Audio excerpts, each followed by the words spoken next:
दोस्तों ये कहानी है हिरण्यकश्यप की, जो कि असुरों का राजा था।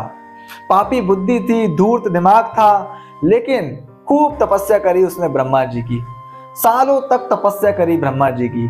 सालों तक तपस्या करने के बाद ब्रह्मा जी को प्रकट होना ही पड़ा। ब्रह्मा जी प्रकट हुए। हिरण्यकश्यप ने अपनी धूर्त बुद्धि से अमरता का वरदान मांगा। ब्रह्मा जी ने पूरी सृष्टि बनाई है, लेकिन ब्रह्मा जी की भी कुछ सीमाएं हैं। ब्रह्मा जी ने अमरता का वरदान नहीं दिया। ब्रह्मा जी ने बोला ये तो मैं दे नहीं सकता, मेरी कुछ सीमाएं हैं, तुम कुछ और मांगो। तो हिरण्यकश्यप अपनी बुद्धि चलाने लगा।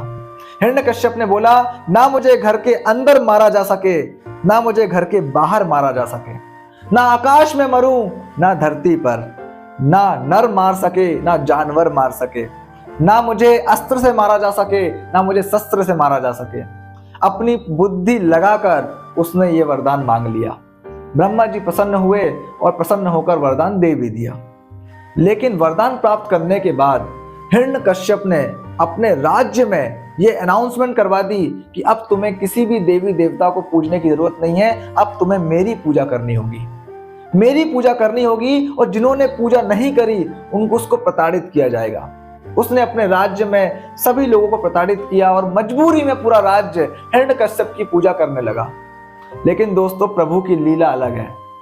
हिरण्यकश्यप के घर में उसी का बेटा श्री हरि भगवान विष्णु की पूजा करता था। भगवान विष्णु का भक्त था, हरि जाप करता था।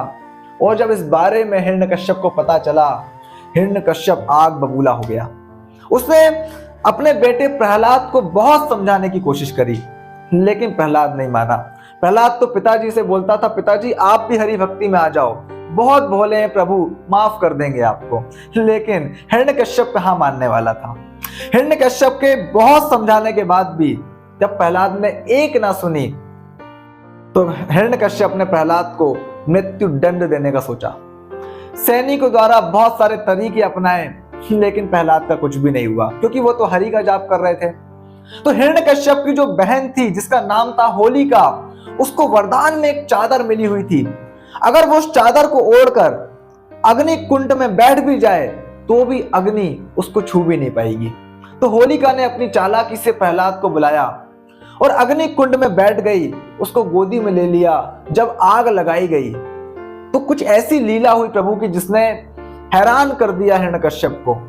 जो चादर थी होलिका की, वो खिसक कर प्रहलाद के ऊपर आ गई और होलिका उसी अग्नि में जलकर भस्म हो गई। ये सब देखते हुए हिरण्यकश्यप की बुद्धि अभी भी टेढ़ी ही काम कर रही है। हिरण्यकश्यप अभी भी उल्टा ही सोच रहा है। अब हिरण्यकश्यप ने सोचा अब मैं खुद प्रहलाद को मारूंगा। क्रोध में आ चुका था हिरण्यकश्यप। प्रहलाद को बुलाया गया। संध्या का समय था, सूर्य अस्त हो रहा था, और उस समय प्रहलाद को बुलाया और प्रहलाद से पूछा कहां है तेरा विष्णु। बुला उसको, कहां है तेरा विष्णु। प्रहलाद ने बोला वो तो सभी जगह है। बोले कहां है। ये खंबा दिख रहा है, बाजू में खंबा था। बोले क्या इस खंबे के अंदर है। बोले वो तो कड़ में है। और गुस्से में आकर उस खंबे को ही तोड़ दिया, और जैसे ही उस खंबे को तोड़ा, भगवान विष्णु नरसिंह अवतार में प्रकट हुए, जिनका धड़ नर का था और मस्तिष्क सिंह का था। भगवान विष्णु ने हिरण्यकश्यप को अपनी जंघा पर लिटाया और दरवाजे की दहलीज पर चले गए और बड़े बड़े नाखूनों से उनका वध कर दिया।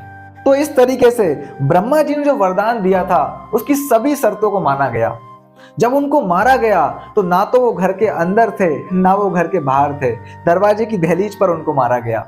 जिसने मारा वो ना तो नर थे और ना ही जानवर थे, क्योंकि नरसिंह भगवान थे, आधे नर और आधे जानवर। उनको ना तो अस्त्र से मारा ना तो शस्त्र से मारा, अपने नाखूनों से मारा। और जब मारा गया तो सूरज ढल रहा था, दिन अभी डूबा नहीं था और रात अभी हुई नहीं थी। तो इस तरीके से दोस्तों हिरण्यकश्यप के पापों से पृथ्वी मुक्त हुई। तो दोस्तों इस कथा के सभी पात्रों से हमें बहुत कुछ सीखने को मिलता है। प्रहलाद, जिसके अपने पिता, जिससे उनका खून का रिश्ता था, उसका साथ ना देकर प्रहलाद ने हरि भक्ति का साथ दिया, सत्य का साथ दिया। क्योंकि दोस्तों हम अक्सर ऐसा होता है कि बहुत सारे रिश्तों के चक्कर में गलत रास्ता चुन लेते हैं। होली का त्यौहार है, हम दोस्तों के साथ, रिश्तेदारों के साथ, अपने कलीग्स के साथ खुशियां बांटते हैं, लेकिन इस बात का हमेशा याद रखें कि रिश्तों के बहाव में आकर गलत रास्ता ना चुनें। होलिका जिसने अपनी चालाकी से मासूम बच्चे प्रहलाद को अपनी गोद में तो बिठा लिया, लेकिन प्रहलाद की मासूमियत से उसकी चालाकी हार गई। तो इस बात का हमेशा याद रखिए, मैं मानता हूं कि चालाकी जरूरी है आज के जमाने के अंदर, लेकिन उसकी एक सीमा होती है। ऐसी चालाकी किस काम की जिससे किसी मासूम का नुकसान हो जाए। तीसरी सीख मिलती है हिरण्यकश्यप से, जिसने अपनी पापी बुद्धि से तपस्या करने के बाद फल तो प्राप्त कर लिया, लेकिन उसका सही उपयोग नहीं किया। दोस्तों, हम कैसे हैं, बुरे हैं, भले हैं, कैसे भी हैं, अगर हम आज कर्म भूमि में तपस्या करें तो उसका फल हमको जरूर मिलेगा। लेकिन जब फल मिले तो उसका सही इस्तेमाल करना है, ये सीखने का मौका मिलता है हिरण्यकश्यप से। हमारे अंदर प्रहलाद भी है, होलिका भी है और हिरण्यकश्यप भी है। प्रहलाद को अपना लीजिए, होलिका को जला दीजिए और हिरण्यकश्यप से दूर रहिए।